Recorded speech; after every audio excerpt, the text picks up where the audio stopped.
Here we are. Settled, everybody? Had your water? Had your meal? So now, the session we've been waiting for, the boy in striped pajamas, John Boyne in conversation with Bijal on his timeless bestseller. John Boyne is the author of 14 novels for adults, 6 for younger readers, and a collection of short stories. His novel, The Boy in the Striped Pajamas, has sold more than 11 million copies worldwide and has been adapted for cinema, theatre, ballet, and opera. Can we all settle down, please? Teachers, can you just look into that? His many international bestsellers include The Heart's Invisible Furies and A Ladder to the Sky.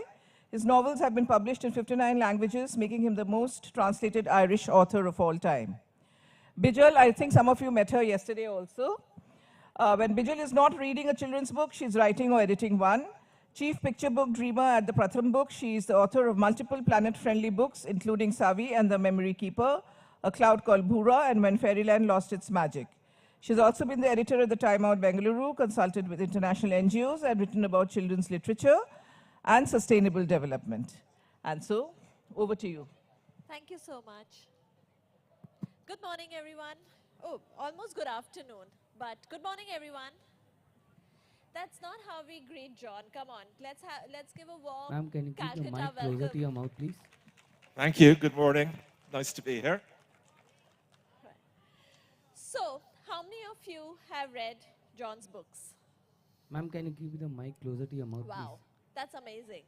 And so, is there a mic to go around as well? Right? What did you think about it? What made you love it? Somebody tell me.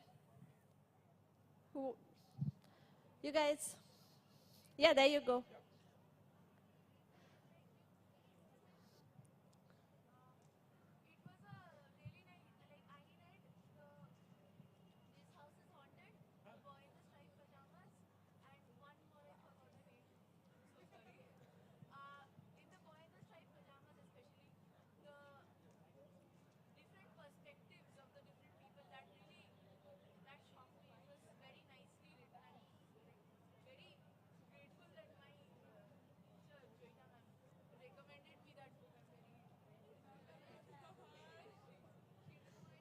All right, thank you so much. Thank you. So I should tell you that the last 2 days I've just been seeing young people coming up to John and saying how much they loved your book. And when I picked up, I realized that I've had his book for years and I've never had the courage to read it because I knew I would be devastatedly sad after that. And I was looking up on the book and I came across this New York Times review of it where it says, the flap of the first print edition said, "We think it's important that you start to read without knowing what it is about." And I think that is such a good way of going into your book because it has such a way of bringing together the horror of what's happening, yet the gentleness and wonder of childhood, and the empathy of friendship and togetherness that you also show. What made you write this book, which has, I think changed so many people's lives here as well? Well, again, good morning, everybody, and thank you all for coming out here today. It's really nice to meet you all. Before I answer that, can I just ask you all a question? How many of the young people here today think they might like to be writers when they're older? Oh, quite a few. Okay, that's great. That's always really good to see. So what made me write this book? Well, I started getting interested in the subject of the Holocaust when I was around 15 years old. Now, you probably can tell from my accent, I'm Irish. I grew up in Dublin. And when I was your age, we didn't study the Holocaust at all in school. They do now, but we didn't then. So my first introduction was reading a book called Night by Elie Wiesel, he was a survivor of one of the concentration camps. And it had a really profound effect on me. And so much so that it led me, over the years that followed, time and again back to stories of the Holocaust as I tried to understand it, tried to figure out how something like that could happen in relatively close history.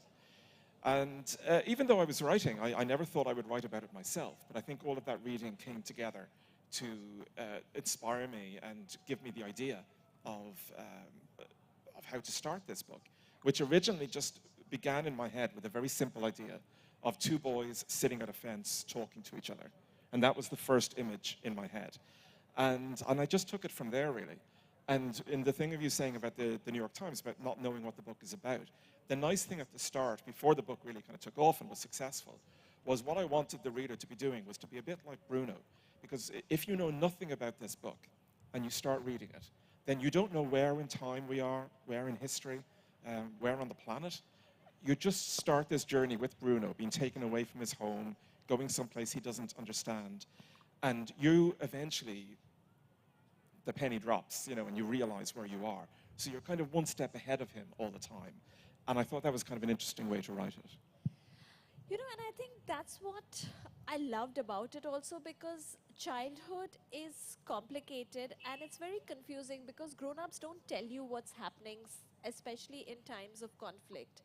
And I remember when I was witnessing, I must have been around 5, and I witnessed a riot in Delhi. I had no idea what was happening, but I remember that feeling of dread and that something is wrong. And I think that's what you capture very well.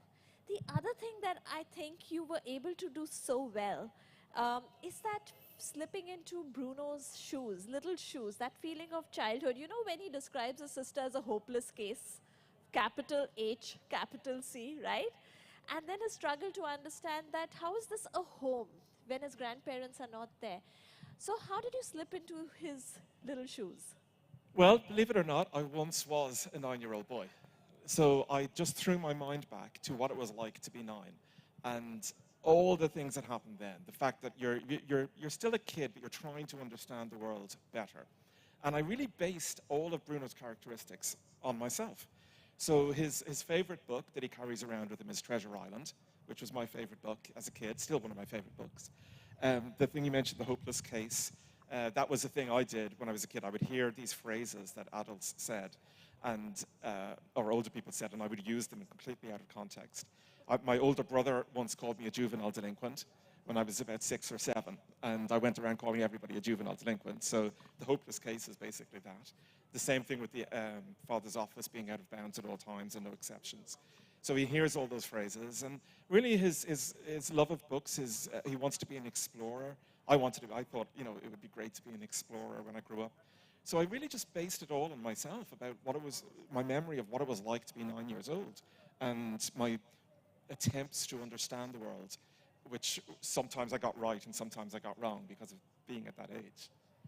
I think that's what the best children's book authors do. They are able to go back to their childhoodness and write about it.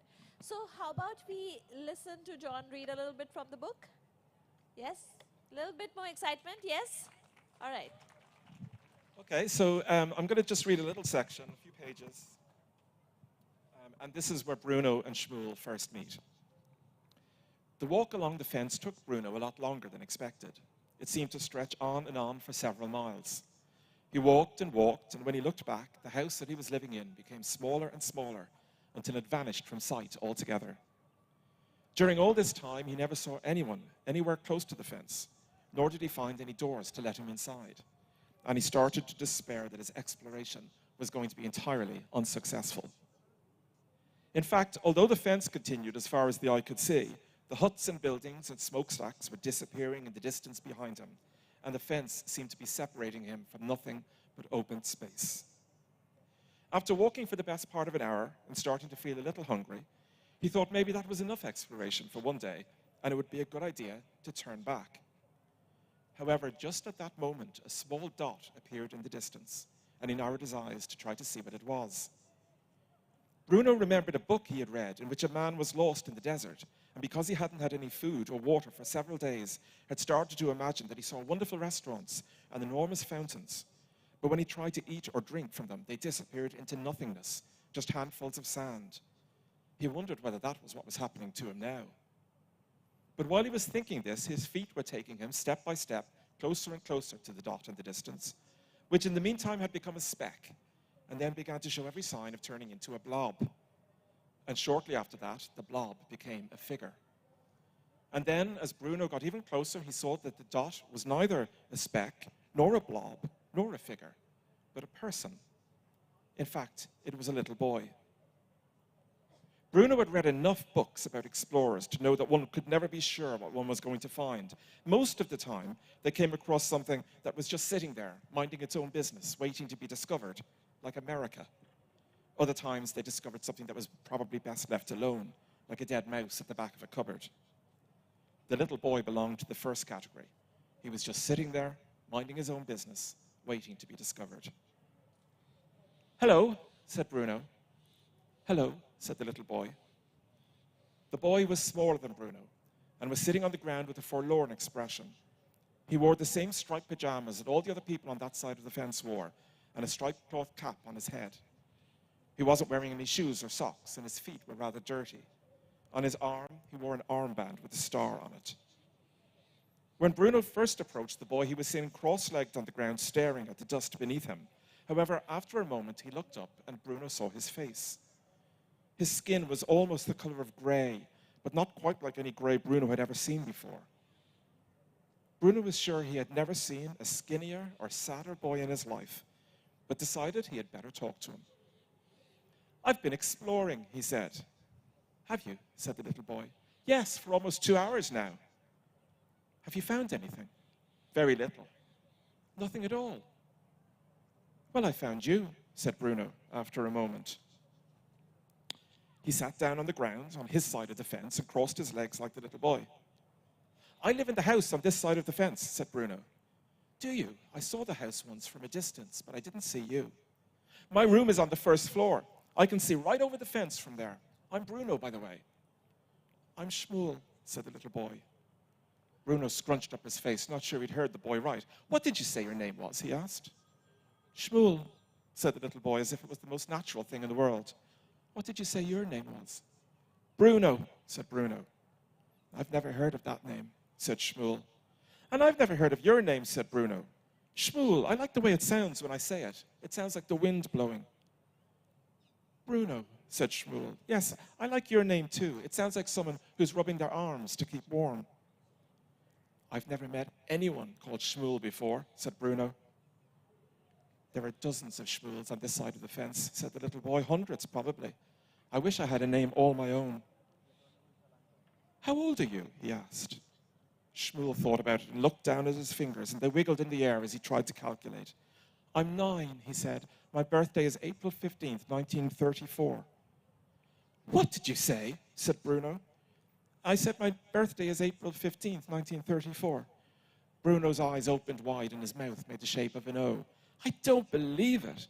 I don't mean I don't believe you. I mean, I'm surprised, that's all. Because my birthday is April 15th too, and I was born in 1934. We were born on the same day. We're like twins." "A little bit," agreed Shmuel.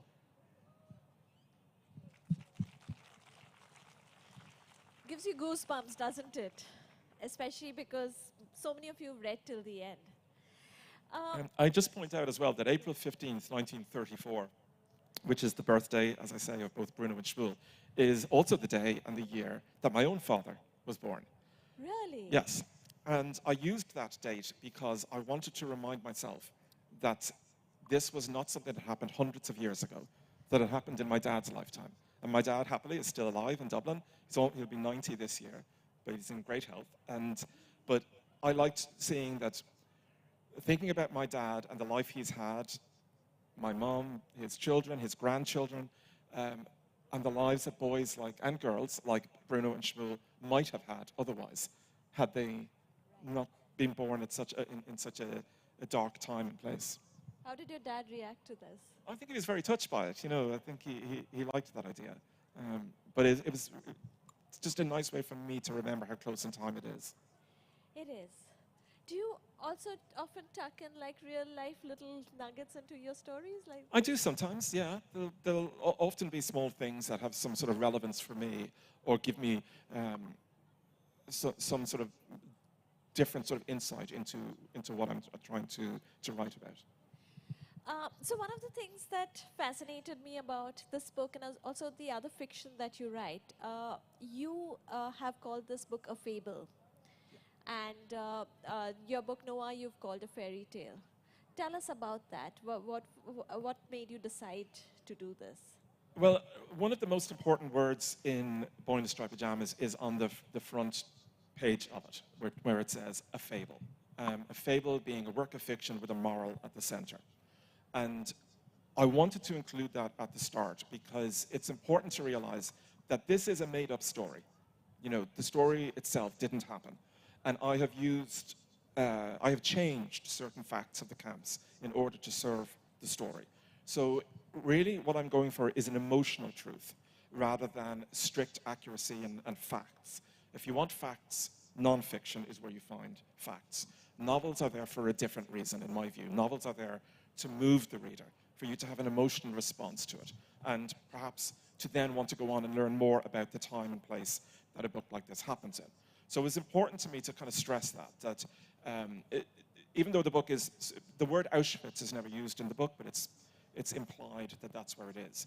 But it meant I could do things like, say, move the commandant's house outside the fence so that I could have Bruno walk to it, whereas in real life, of course, it's inside the fence. So it's just important to recognize that fiction is not there always to tell you the absolute factual truth on everything. It's there to elicit an emotional response.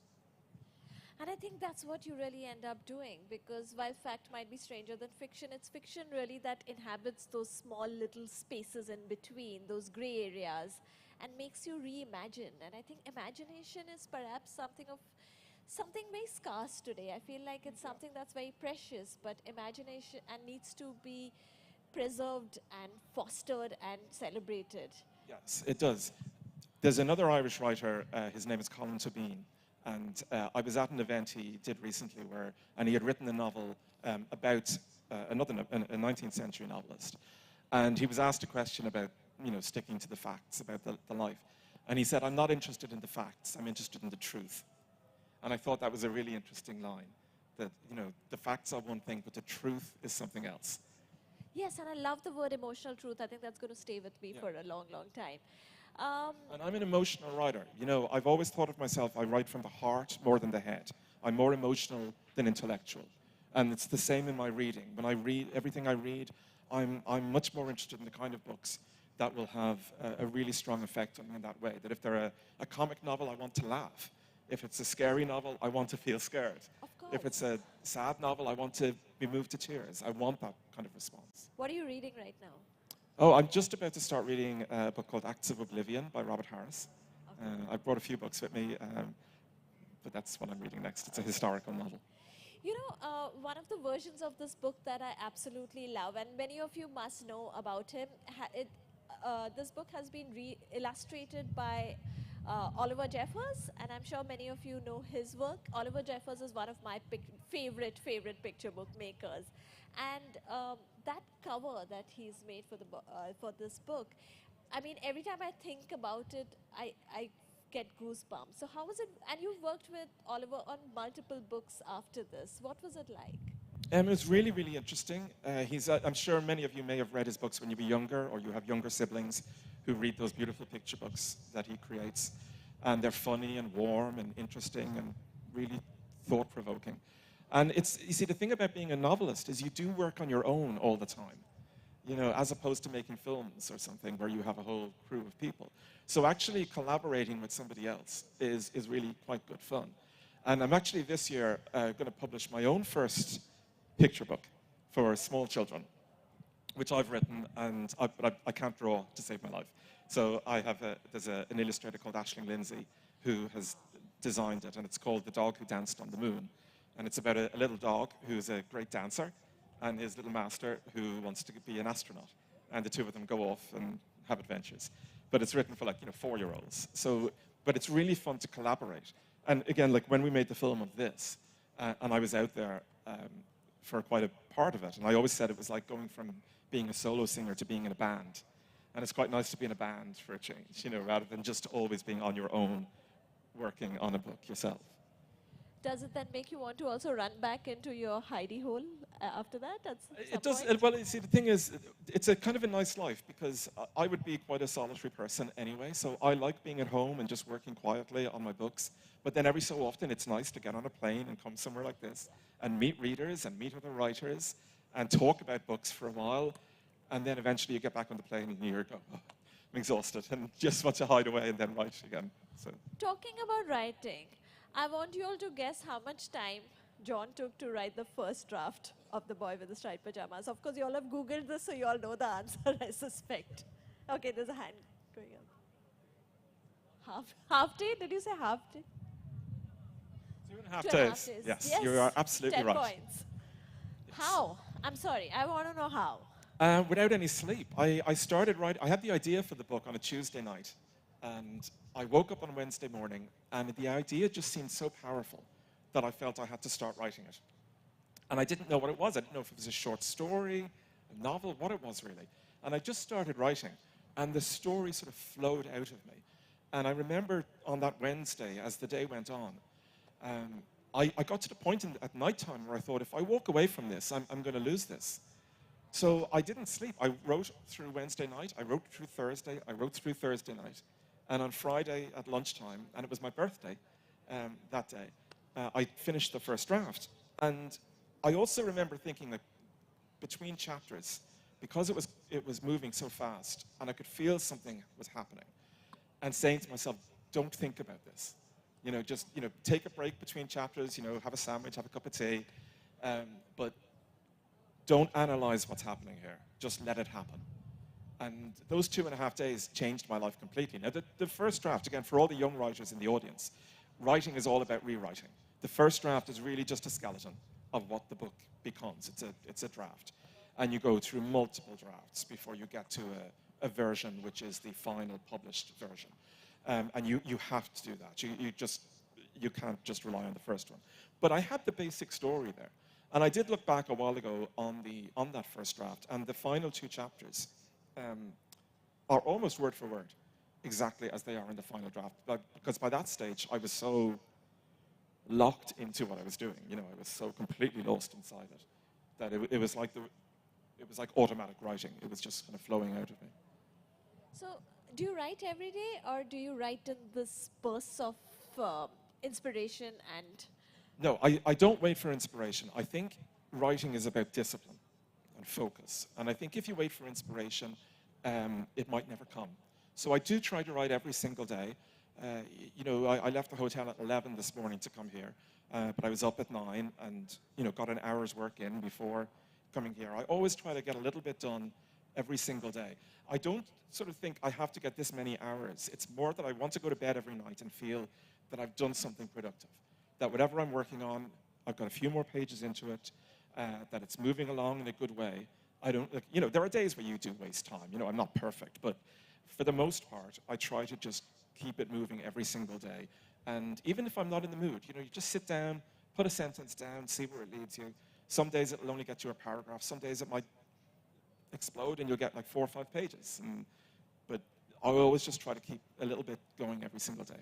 Thank you for saying that, because I think writing is such hard work, and you shouldn't be able to see that when you're reading, but it is such hard work, and you have to put in that effort, show up, and It's exercise that hard work, muscle. but it should also be enjoyable for the Of most part. course. I think it's challenging.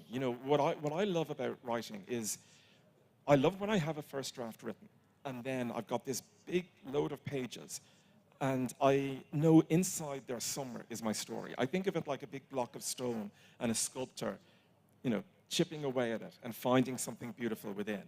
And I love kind of sitting down with a few pages and over a day, just taking words out, taking sentences out, putting other sentences in, taking them out again, putting others in, and trying to and reading it aloud. Reading your work aloud is really important, I think, because then you hear the rhythm of the sentences. You hear if you're repeating words. You hear if dialogue doesn't sound Yes. authentic. So it is hard and it's challenging, but it should be enjoyable. And if it is enjoyable, I think the reader will enjoy it as well. They'll feel that. They'll feel that love that's on the page. Yes, emotional truth all over Yes. again. One of the things that you said, that the last 2 chapters pretty much stayed the same. And when I closed the book, I, I actually wrote this down because I said I need to keep this with me. Of course, all this happened a long time ago, and nothing like that could ever happen again, not in this day and age. And as I closed it, my heart was sinking. Firstly, I was already very sad. Thank you so much, John, for ruining my day in a very beautiful way also. But also, when I was reading this, it just kept playing in my head. And how do you feel after so many years with that last paragraph? Yeah, I think it's an important last line because obviously it's meant in an ironic sense because we all know, everybody here knows, that wars, genocide, bigotry, discrimination, uh, they continue. They never go away. They've been there since the dawn of time, and unfortunately they'll be there until the end of time, I imagine. And, you know, I wanted young people particularly who read this book to reflect on that and think that, you know, at some point you'll be the ones running the world, and what do you do to prevent that from happening? And we see it now. We see it like with Syrian refugees. We see it with Gaza and Israel and Palestine. And we see it with Russia and Ukraine. You know, there's always wars going on. There's always hatred. But we each have some personal responsibility, I think, to put something into the world of positivity. And what I try to do for that is to write books that will get people interested in this subject. And after that, it's up to each and every one of us. So I have many more questions, but I'm going to ask you one last question, and I feel like John wanted to hear more questions from you all, so I'm going to open it to the audience. But the book has been around for years. It's stayed in everyone's memory for so many years. It's sold millions of copies, so many languages. A film's been made. There's a play as well. Tell us some of your memories with readers who've come and spoken to you about it. I guess one of the best memories I have is in the first few years when it was published, particularly when I was either in Europe or America.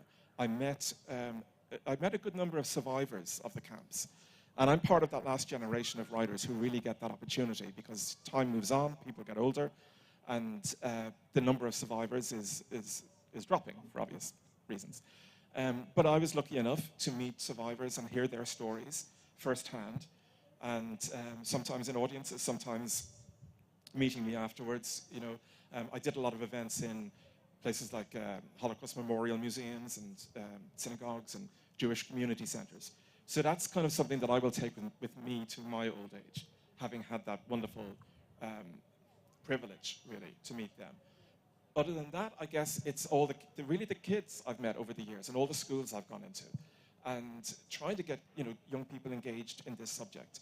And when people have come up to me maybe years later and said, you came into my school 15 years ago and I went on to, you know, do an English degree, or I'm publishing my own first book or something, that's amazing. It makes me feel like the oldest man in the world, but it's a really lovely thing when that happens.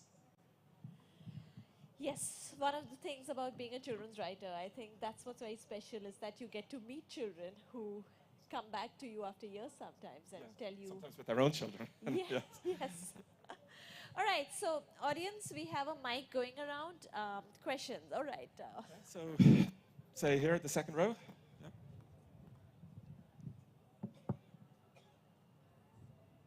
My question is that when you were, like you mentioned that when you were 15, you mentioned that you read a book about the Nazis, the Holocaust, etc. So what interested you about it that you wanted to write a book about it? What was the interest that you got in it?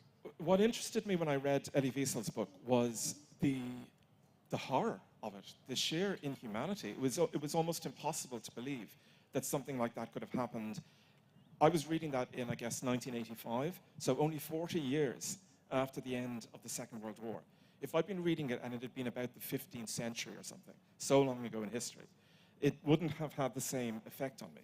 It was the fact that this had happened so recently, and it was so horrific, and so many people were killed, adults, children, families, and they were killed in such a barbarous way.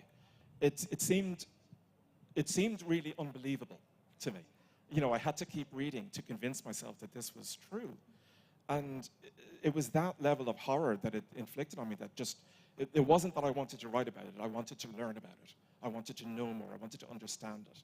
and to try to figure out for myself why it had happened. And we never will figure out why it happened. But the reason we write books is to maybe get a little bit closer all the time to understanding it. Somebody said that, you know, a writer's job isn't to answer the questions, but to pose those questions better. Okay, yeah. So if we keep passing the microphone around so that once you finish the question, pass it on to someone else. Okay, I'd like to ask you, are there any personal experiences that made you want to write about war fiction? There wasn't really, because where I come from in Ireland, we didn't have any real involvement in the Second World War. We were a neutral country, which I don't think was a good thing. I think we should have played our part in helping to defeat, in helping to defeat the Nazis. So maybe in a way, the fact that my country was not involved and gave me a distance from the story as well. You know, I'm not Jewish. I didn't have any family member who went through that time. And my country wasn't part of it. So maybe my own personal distance from it helped me to write it in some way. Thank you.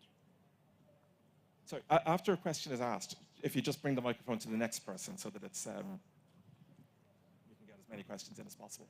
Bruno's innocence is really captivating. So you wrote this book as an adult. So how did you capture his childish innocence so beautiful, so skillfully? Well, thank you for that. It was really just by me trying to remember what it was like, you know, trying to put myself in his shoes and to keep it through his perspective at all times. So I knew that you, the reader, would be one step ahead of him, but I needed you to like him. You know, I needed you to care about him and Shmuel, because when the book would come to its end, you have to be emotionally invested in their friendship and in their lives. So it was, yeah, just remembering what it was like to be that innocent child myself once. Excuse me. Sorry, could you pass the mic to the next child right after the question's asked? So let's go to the back, right at the back. Yeah. Okay. Hello. I wanted to You go there ask that would you feel like, especially since there's so many wars, like you brought up Russia, Ukraine, Israel, Palestine, would you feel like it's more important to look into the conflict on a personal level, like on a human-to-human level? Like you wrote your book about a one-on-one relation in the conflict. Would you feel like there wouldn't be so much hate in the world if we realize that we are humans? Like, could you comment on that? If you Absolutely, yeah. I think the more we educate ourselves on these subjects, the more we read about it, the better it will be. I mean, when it comes to some of these conflicts, I don't know everything about them myself, but you know, I try to read, try to understand it better, try to see what say it's Israel and Palestine, try to understand what their positions are, what points they're trying to make, what is their grievances. You know, I also come from a country, remember, that, you know, did have a lot of internal conflict. I'm sure you know about the troubles in Northern Ireland that happened between the 70s and the 90s, where so many people died. And so even though in Dublin, where I grew up, we didn't see so much of it, I was aware of what was going on in the bombings that happened in Belfast and in London. So the more I think young people engage with it and read about these things and form your own opinion, you know, try to read all sides of it and then figure it out for yourself. Who has it next? Yep. Sir, the youth are most susceptible to propaganda, and the Nazis sort of did plenty to depict the Jews as the monster hiding under the children's bed. So how is it that the son of a Nazi, the head of the concentration camp, and the son of a Jewish prisoner be friends? Also, just a footnote, what's your opinion about the IRA? Okay, to the first part of your question, it's a very intense question, the second part. To the first part, Bruno has grown up in a house where there are always soldiers going to and from. He's used to that. It's his normal life. And he has his friends. When he is taken to the camp, he is so lonely, he is so bored, that when he meets Shmuel, he doesn't see a little Jewish boy. He just sees a kid. He just sees somebody who he wants to talk to and be friends with. In the same way that when Shmuel meets Bruno, Shmuel knows every day what's going on that side of the fence. He knows what the Germans, the Nazis, are doing to his family, to his friends, to all the strangers who arrive. And he doesn't see Bruno as a little German boy. He sees him as just a kid, as just a friend. And for every day, for those 20 minutes, half an hour that they can sit there together, they can block out the world, right? They can pretend that what's happening isn't happening. They've both been taken to a place they don't want to be. Certainly one of them is in a more dangerous position there. But they can just be children for 30 minutes. So they don't see a Jew and they don't see a German. They just see another human being, which is the way that if everybody had felt that way, things like that would never have happened. And as for the IRA, thankfully, all of those wars in Ireland have come to an end. We found reconciliation. We have a very peaceful country now. And events are worked out through diplomatic means, not through violence. So that's a really good thing. Good morning, sir. I am Veer Sethia of Birla High School. Before asking my question, I would like to add that this extract of the book is a children's book, so it can expose reality to a 7-year-old or bring tears to the eyes of a 90-year-old. My question was that if you had to describe Bruno and Shmuel in one word, how would you describe them? Oh, that's a good one. Lonely would be the first word that would come to mind. But I need to put some, I think it has to be more than one word. But I'll start with lonely. Confused, definitely. In Shmuel's case, frightened. Kind-hearted. Desperate for life to get back to normality. Desperate to be allowed to be children again. To run around, you know, to cause chaos, to get up to mischief, to do all the things that children are supposed to do. Yeah, that's a really good question. I am Pehel Singhania from Mahadevi Birla World Academy. My question is that, how is this story still relevant? Well, I think by the fact that we know that these things are still going on in the world, and there is, you know, there is a rise of anti-Semitism, and prejudice never goes away, bigotry never goes away. That's why it's still relevant. You know, I mean, in many countries, including my own country, there is, you know, a rise of the far right, people who like are opposed to immigration, and we get a lot of that in Ireland. And despite the fact that Ireland has such a history of emigration, you know, half the world is populated by Irish people, and yet, you know, we have small groups in Ireland who are opposed to immigrants coming in, and it's like, we want our people to be welcomed when they go abroad, and we have wanted that since famine times. Don't we then have the responsibility to welcome others coming to our country? So I think, unfortunately, it's still relevant. In a way, I wish it wasn't relevant now.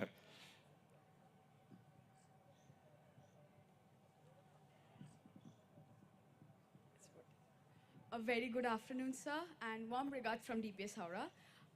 I wanted to ask you that some argue that the book's simplicity may diminish the complexity of the Holocaust. So how did you maintain the balance while maintaining an accessibility to the younger audience, also while addressing the gravity of the historical events? Yeah, no, it's a fair question, and it has been said there are critics of the book, Yes. and there are people who feel that in some way it does, as you say, trivialize maybe the events of the Holocaust. My response to it really would be, obviously that would never have been my intention. You know, I wanted to write something that had a simplicity to it, but that had, within that simplicity, was complexity, and that would engage people on the subject of the Holocaust, which is, as I've said, something that I'm very passionate about. I don't think it does, personally, trivialize it. I think over the years, so many young people have been reading this book that if it has got them interested in the subject, and if it has led them on to maybe read Anne Frank, or Primo Levi, or Elie Wiesel, or all the writers who have written books that are 10,000 times better and more informed than mine, then I think that's a job well done in itself. I don't claim for it to be any kind of masterpiece. You know, it took on a life of its own that was unexpected to me. But I hope that by young people reading it, if it has got them interested and has got them more educated, and even if they want to tell me all the things that are wrong with it because they've done research that tells them this is a problem and this is a problem. Well, at least they're researching it, and it keeps the stories alive, and it keeps the Holocaust alive. So for me, that's a positive thing. But again, for any writer in the audience, you will sometimes get criticisms of your book, and sometimes those criticisms are valid, and you have to listen to them and filter them and decide, yeah, no, I take the point that's being made, but you don't always have to completely agree. First of all, a very good afternoon, John. My question is that why did you specifically choose the Second World War? And if in the future you have means the time, do you wish to write about the First World War also? Well, I chose the Second World War because, I mean, that was really where that initial image, as I said, came from. It was the image of the two boys at the fence, and I knew where the fence was. I knew what they were doing there, so it was really where it started. I have written about the First World War, actually, in a couple of novels, an adult novel called The Absolutist, and a young people's novel called Stay Where You Are and Then Leave. So I have gone back to war a few times, and it's actually very fertile territory for novelists because you can write about things like bravery, cowardice, grief, loss, hatred. There's so many human emotions involved in war that I think, of the 20-something books I've written, I think maybe 5 or 6 of them are set within wartime periods. And I could see myself going back to it again. We'll take a question at the back somewhere. Somewhere at the back, maybe? Whoever's near a microphone, yeah. I'm Dania Khan from Loreto Day School. And my question was, what initially inspired you to write a book about those two boys making friends, like becoming friends in such a chaotic setting? Sorry, did you say you're from Loreto Day School? Yeah. Yeah. Where I live in Dublin, just down the road, 5 minutes away, there's a school called Loreto College. I think it's probably the same Loreto people, because actually, sorry to get sidetracked, but where that Loreto is in Dublin, when she was 18, for I think about 18 months, Mother Teresa studied there, like 5 minutes from where I live, before coming, because I believe she came from Singapore to Ireland and then to Calcutta, as it was then. So she worked in the Loreto School in Dublin. The first one, was it? Right, yeah, so there we go. So that's just a nice little aside. Sorry, can you repeat why did you write a story about a friend? Oh, yeah, well, I mean, I think we've sort of said that, but it's, just because of that image and because I felt, I could contribute something to people's understanding of that time and period, and because it was just my particular interest. Yeah, young man is back, yeah. You mentioned that you were one of the few authors who interacted with those who survived the Holocaust. Could you tell me about one of the interactions you may have had and the impact it had on you? Yeah, not so much one of the few authors, but one of the last generation of authors who had that opportunity. I suppose the first time I sat down with somebody, there was an elderly lady who showed me the tattoo on her arm, the numbers that were tattooed onto the arm once you got to a concentration camp. The first time I saw one of those was, it just sent, it was frightening in a way. It was like something out of books, out of history, out of movies. And here was somebody sitting in front of me who'd actually been through the experience. And I remember the feeling I had was a feeling of, who am I even to be here talking to this audience? Like, you should be talking to the audience, not me. I felt a sense of sort of, had I done the right thing at all by being there? That I felt like I'm just this young Irish guy in my early 30s, talking to you, a survivor, about the Holocaust. It felt sort of almost ridiculous to me. But over time, I realized the importance of what I was doing. But so many of those interactions were just personal, really. In the same way that when I went to Auschwitz for the first time myself and experienced it, And I always say, you know, you don't really visit it, you experience it. You go through the area, and the strange thing about Auschwitz itself is because it's so well preserved now as a historical memorial, there is a strange beauty to it. You know, the lawns are very manicured, the trees are very beautiful, and yet you know that this place is the site of the most horrific experiences that people could possibly have. And it's very hard to balance the two in your head. It's very strange, I think. Right, so that's we're almost at the end of the session, but I think one of the things listening to John and to your questions, I think we can all agree stories matter, right? Yes? Can I hear that louder? Yes. Right? Books matter because they tell the emotional truth, right? Yes? It's a little louder. So any last words, John? And using your own imagination matters. Imagination. And, you know, and like I tell you, for all the people that want to be writers or otherwise, you know, being creative in some way is just, it's such a wonderful way to live. Whether you're good at writing or drawing or painting or music or anything really like that, you know, having some part of your life which is involved in creativity is really good for your mental health, for your physical health, just for who you are as a person. It draws out so much inside you. So if you can find a little time in your day, every day, to just do something creative with your time, it's really worthwhile. And maybe one day you'd be sitting up on a stage here in Dublin, you know, and I'll be out there. That's a great way to end this. Thank you so much, John. Thank And you. thank you so much, everyone. Let's have a big round of applause.